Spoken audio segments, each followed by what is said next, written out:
Get up and grind, but not because the world is shouting at you to hustle harder.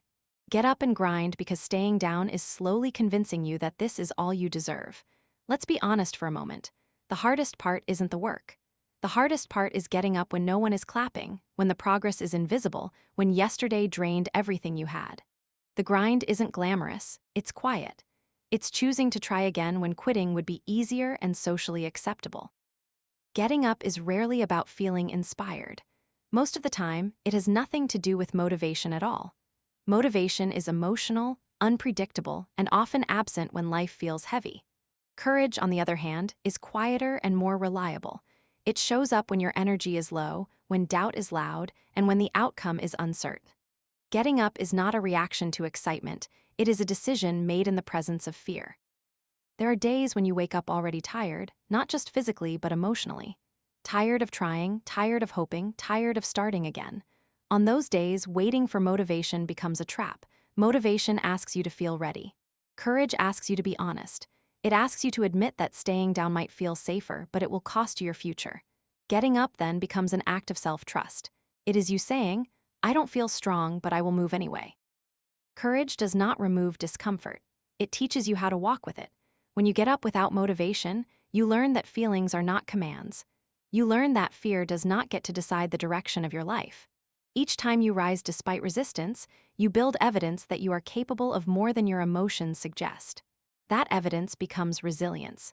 Getting up is also an act of self-respect. It means you refuse to abandon yourself just because the path is hard or progress is slow. It means you honor the version of you that still hopes, even when hope feels fragile. Courage says, I matter enough to try again, even when the world hasn't rewarded your effort yet. Over time, this kind of courage changes you. You stop waiting for the perfect mood or the right moment. You stop believing that confidence must come first. Instead, you understand that confidence is built after the action, not before it. Every small decision to get up, send the email, show up, practice again, begin once more, strengthens your trust in yourself. Getting up is not loud or dramatic. It doesn't always look heroic. Often it looks ordinary and unseen, but it is one of the bravest things you will ever do, because courage is not the absence of fear. Courage is choosing to move forward, even when fear is the first thing you feel. The real grind rarely looks like success from the outside. It doesn't come with applause, recognition, or instant results. Most of the work that changes your life happens quietly, in moments no one sees and few people ever acknowledge. It's the early mornings when you choose discipline over comfort, the late nights when you keep going even though progress feels slow, and the countless decisions to stay committed when quitting would be easier. We often celebrate outcomes, not effort. We notice the finished product, the achievement, the breakthrough, but we overlook the invisible hours that made it possible. The repetition, the mistakes, the self-doubt, the grind lives there. It's unglamorous because it asks you to keep showing up without guarantees. It requires faith in something you can't yet prove. This invisibility can be discouraging. When no one notices your consistency, it's easy to wonder if it matters. When there's no external validation, the work can feel lonely. But this is where character is built. Doing the right thing when no one is watching strengthens integrity. Continuing when the reward is delayed builds patience. The unseen grind teaches you to measure progress by commitment, not praise. There is a quiet courage in staying devoted to your growth without an audience. It means you're not performing for approval, you're building for yourself. You're learning to trust the process instead of chasing immediate recognition. That kind of grind reshapes your relationship with effort. You stop asking, who will see this? And start asking, who will I become if I keep going?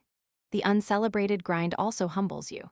It reminds you that mastery takes time and that shortcuts often steal more than they save. Every small, unseen step adds up. Each practice session, each honest conversation, each moment of restraint or perseverance compounds in ways you won't notice right away. But one day, the results will feel sudden to others, even though you know they were earned slowly. The real grind teaches you how to stand alone in your discipline. It builds self-trust, resilience, and inner stability. And while it may not bring immediate applause, it gives you something far more valuable: the quiet confidence that comes from knowing you didn't give up when no one was cheering. Discipline is often misunderstood as force, pushing harder, ignoring emotions, overriding discomfort at all costs. But real discipline doesn't begin with control. It begins with honesty. Vulnerability is the foundation because you cannot commit to change without first telling yourself the truth. You have to be willing to admit where you are, what you're avoiding, and what you're afraid of losing if you fail. That kind of honesty takes courage. Vulnerability means acknowledging that motivation will come and go, that confidence is inconsistent, and that fear is part of the process. Instead of pretending those feelings don't exist, discipline asks you to work with them. When you allow yourself to feel doubt without letting it dictate your actions, you build sustainable habits. You stop demanding perfection and start practicing presence. There is strength in saying, "This is hard for me," and still choosing to show up. Discipline rooted in vulnerability is not harsh, it's compassionate. It understands that progress doesn't require self-punishment, it requires self-awareness. When you know your triggers, your limits, and your patterns of avoidance, you can create structures that support you instead of systems that shame you. Vulnerability also dismantles the myth that disciplined people are fearless. They are not. They simply refuse to let fear be an excuse for inaction. By naming fear, you reduce its power. By acknowledging uncertainty, you stop waiting for clarity that may never come. Discipline becomes an agreement with yourself to act even when the outcome is unclear. When vulnerability leads, discipline becomes consistent instead of rigid. You learn to adapt rather than quit. You forgive yourself for missteps without abandoning your commitment. This flexibility is what allows discipline to last. It's not about being perfect every day, it's about returning again and again to what matters. Over time, this approach builds deep self-trust. Each time you act with awareness instead of denial, you reinforce the belief that you can handle discomfort without escaping it. Discipline becomes less about willpower and more about alignment. You're no longer fighting yourself. You're listening, adjusting, and moving forward with integrity. True discipline isn't cold or mechanical. It's deeply human. It grows from vulnerability because vulnerability is where truth lives, and truth is what makes change possible. Grinding is often framed as a performance. Work harder so you can finally be seen, validated, or chosen. But when effort is driven by the need to prove your worth, it becomes exhausting and never enough. There will always be another standard, another comparison, another voice suggesting you still haven't earned rest or respect. Real grinding comes from a different place. It begins with the belief that your life, your goals, and your growth are already worth investing in. Self-respect changes the reason you show up. You grind not to convince others that you matter, but because you've decided that you do. That shift is subtle but powerful. It means you don't wait for approval to take yourself seriously. You don't need an audience to stay disciplined. You honor your commitments because breaking them would mean abandoning yourself, not disappointing someone else. When grinding is rooted in self-respect, it becomes sustainable. You no longer punish yourself into productivity. You push forward with intention, not desperation. You recognize when rest is necessary and when discomfort is part of growth.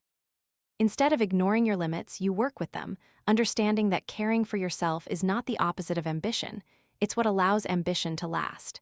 Grinding for self-respect also frees you from comparison. You stop measuring your progress against someone else's timeline or success. Your focus turns inward. Am I being honest with myself? Am I doing what I said I would do? Am I growing, even slowly? These questions create clarity. They keep you grounded when recognition is delayed or absent. There is quiet power in showing up consistently for your own life. Every time you keep a promise to yourself, you reinforce trust. That trust becomes confidence, not the loud kind that needs validation, but the steady kind that doesn't collapse under criticism or silence. You begin to understand that worth is not something you earn through exhaustion. It's something you protect through choice. Grinding out of self-respect also redefines success. Success becomes alignment, not applause. It becomes knowing you gave your effort honestly, even when the outcome was uncertain. That kind of grind builds integrity. It shapes character. And over time, it creates a life that feels solid from the inside, because it was built on the belief that you were always worth the effort. Resilience is often praised as toughness, as the ability to push through pain without breaking. But real resilience is quieter and far more personal. It's built in the moments when you are tempted to give up on yourself, and you choose not to. Refusing to abandon yourself doesn't mean you never feel discouraged or overwhelmed. It means that even in those moments, you stay present with who you are instead of escaping, numbing, or walking away from your own needs. Abandoning yourself can look subtle. It can sound like harsh self-talk, settling for less than you deserve, or ignoring your boundaries to keep the peace. It happens when you dismiss your feelings because they feel inconvenient or when you stop trying because failure feels safer than hope. Each time you do this, a small fracture forms in your self-trust. Resilience is the decision to repair that fracture instead of widening it. Refusing to abandon yourself means honoring your emotions without letting them control your actions. It's saying, I'm hurting and I still matter. It's allowing disappointment without concluding that you are the disappointment. When you stay connected to yourself during hard moments, you create emotional endurance. You learn that pain is something you can move through, not something that defines you. This kind of resilience is built through consistency, not intensity. It grows when you show up on difficult days in small but meaningful ways, keeping one promise, taking one step, choosing one honest action. These choices may seem insignificant, but they accumulate into strength. Over time, you stop fearing setbacks because you trust yourself to remain present through them. Refusing to abandon yourself also requires compassion. You recognize that growth is not linear and that setbacks do not erase progress. Instead of using failure as proof that you should quit, you use it as information. You adjust, you learn, and you continue. This approach transforms mistakes into teachers rather than verdicts. Resilience isn't about becoming unbreakable. It's about becoming loyal to yourself. When you commit to staying, even when things fall apart, you build a foundation that external circumstances can't easily shake. You stop relying on outcomes to validate your strength. You know you can endure because you have proven again and again that you will not leave yourself behind when it matters most. There are seasons in life when progress doesn't look like growth. It looks like endurance. It looks like getting through the day, holding yourself together, and doing the best you can with limited energy. In a culture that celebrates constant achievement, survival is often dismissed as weakness. But surviving difficult seasons is not a failure of progress, it is evidence of it. Staying here, staying present, and staying alive in the middle of struggle takes immense strength. When life feels overwhelming, your goals may shrink. The vision gets quieter. The momentum slows. In those moments, progress is not measured by milestones or outcomes, it's measured by persistence. Choosing to get out of bed, to respond instead of shut down, to keep one small promise to yourself is movement forward, even if it doesn't feel like it. Progress adapts to your capacity. Survival requires resilience, patience, and self-compassion. It means recognizing that your nervous system, your emotions, and your circumstances all influence what you're able to do. Honoring that reality is not giving up, it's being honest. When you stop shaming yourself for not doing more, you create space to heal. Healing itself is a form of progress, even though it often happens quietly and without visible results. There is wisdom in slowing down without stopping entirely. Survival teaches you how to prioritize what truly matters. It strips away unnecessary pressure and brings your focus to the essentials: rest, safety, connection, and stability. These are not distractions from growth, they are the foundation of it. You cannot build something sustainable while ignoring your own well-being. Progress during survival seasons is subtle but powerful. It looks like learning to sit with discomfort instead of running from it. It looks like asking for help when you would rather stay silent. It looks like choosing kindness toward yourself when criticism feels easier. These moments strengthen you from the inside out. One day, you will look back and realize that what felt like standing still was actually preparation. The strength you gained by surviving will support the growth that comes later. Progress is not always loud or visible. Sometimes, it is simply the courage to keep going when life asks everything of you, and that kind of progress counts more than you realize.